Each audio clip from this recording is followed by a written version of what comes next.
ত্রিপুরা পুলিশের কনস্টেবল পদে অফার পেলেন ৯৭৫ জন। মঙ্গলবার রাজধানীর রবীন্দ্র শতবার্ষিকী ভবনে রাজ্য পুলিশের উদ্যোগে আয়োজিত অনুষ্ঠানে নির্বাচিতদের হাতে অফার তুলে দেওয়া হয়। এই অনুষ্ঠানে প্রধান অতিথি হিসেবে উপস্থিত ছিলেন স্বরাষ্ট্র দপ্তরের দায়িত্বপ্রাপ্ত তথা রাজ্যের মুখ্যমন্ত্রী প্রফেসর ডাক্তার মানিক সাহা। এছাড়া উপস্থিত ছিলেন রাজ্য পুলিশের মহানির্দেশক অমিতাভ রঞ্জন, মন্ত্রী সুশান্ত চৌধুরী, মন্ত্রী সুধাংশু দাস, মন্ত্রী টিঙ্কু রায়, মন্ত্রী শুক্লাচরণ নোয়াতিয়া সহ অন্যান্যরা। এই অনুষ্ঠানে নির্বাচিতদের হাতে অফার তুলে দেওয়া হয়। অনুষ্ঠানে বক্তব্য রাখতে গিয়ে মুখ্যমন্ত্রী প্রফেসর ডাক্তার মানিক সাহা বলেন, রাজ্য পুলিশের সক্রিয়তা বৃদ্ধি পেয়েছে। এর ফলে অনুপ্রবেশকারীদের গ্রেপ্তারের হার ৩৬% বৃদ্ধি পেয়েছে।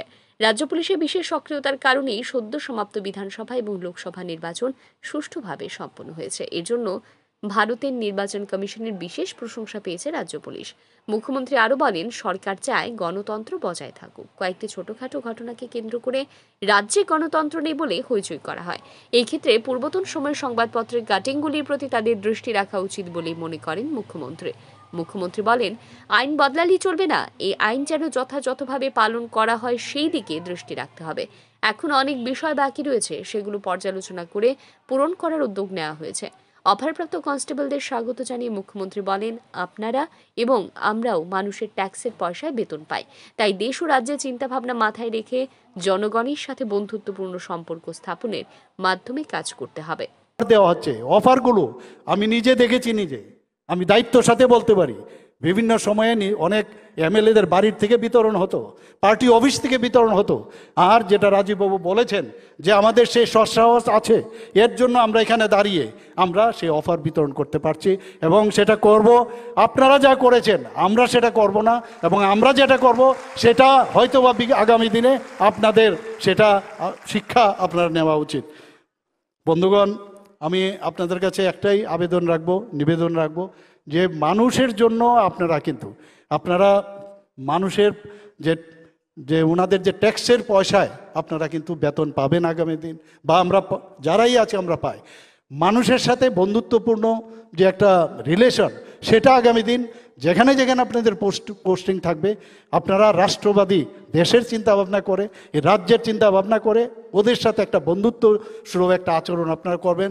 তাহলে আগামী দিনে আপনাদের যে মানুষকে নিয়ে যে চলার, যে we are not separated, we also belong to you, এই যে বিষয়টা আসবে, তখন কিন্তু দেখবেন আপনারাও কিন্তু সেই আত্মতুষ্টি আপনারা পাবেন। অনুষ্ঠানে বক্তব্য রাখতে গিয়ে রাজ্য পুলিশের মহানির্দেশক অমিতাভ রঞ্জন বলেন, মুখ্যমন্ত্রী প্রফেসর ডাক্তার মানিক সাহার মার্গদর্শনে রাজ্য পুলিশ অপেক্ষাকৃত কম শক্তি নিয়েই রাজ্যে একটি শান্তির মহল তৈরি করতে সক্ষম হয়েছে। বর্তমানে নিয়োগপ্রাপ্ত কনস্টেবলরা কাজে যোগ দিলে পুলিশের শক্তি আরও বৃদ্ধি পাবে। এর ফলে বর্তমান সময়ে যেভাবে ক্রাইম নিয়ন্ত্রণ করা হচ্ছে তাতে আরও সক্রিয়তা বৃদ্ধি পাবে বলে মনে করেন তিনি। सीएम सर की गाइडेंस पे हम लोगों ने कई सालों से पुलिस की जो एक्टिविटीज है उस पर बहुत ध्यान देके एक बहुत अच्छा पीसफुल एनवायरनमेंट और माहौल क्रिएट किया है। हमारी ओवरऑल स्ट्रेंथ काफी कम थी, फिर भी हम लोगों ने बहुत अच्छा किया है। उसी समय ऑनरेबल सीएम सर ने कहा था कि हमें अपनी वैकेंसी इमीडिएटली भरनी है, और ये प्रोसेस अभी शुरू हुआ है। इसके बाद और भी सर ने सैंक्शन किया है, और भी हम रिक्रूटमेंट करेंगे। सब इंस्पेक्टर लेवल की सर ने सैंक्शन किया है, उसके लिए भी अग्रसर है। तो ओवरऑल कुछ सालों में हम इसको और सुदृढ़ और बहुत अच्छा एक ऑर्गेनाइजेशन बनाएंगे।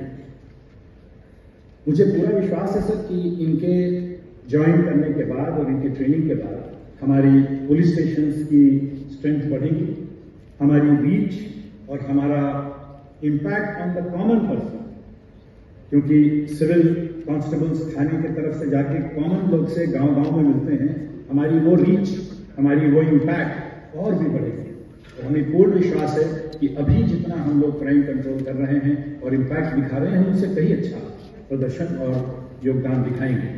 অনুষ্ঠানে বক্তব্য রাখেন রাজ্য বিজেপি সভাপতি তথা রাজ্যসভার সাংসদ রাজীব ভট্টাচার্য। রাজ্য সরকারের অফার বন্টন নিয়ে বিরোধীদের সমালোচনা খণ্ডন করে তিনি বলেন, স্বচ্ছতার মাধ্যমে রাজ্যের নিয়োগ প্রক্রিয়া সম্পন্ন হচ্ছে। এদিন যারা পুলিশ কনস্টেবল পদে অফার পেলেন তাদের মধ্যে 643 জন পুরুষ এবং বাকিরা মহিলা। অফারপ্রাপ্ত পুরুষদের মধ্যে 4 জনের বিটেক ডিগ্রি রয়েছে। ব্যুরো রিপোর্ট, আর ই নিউজ।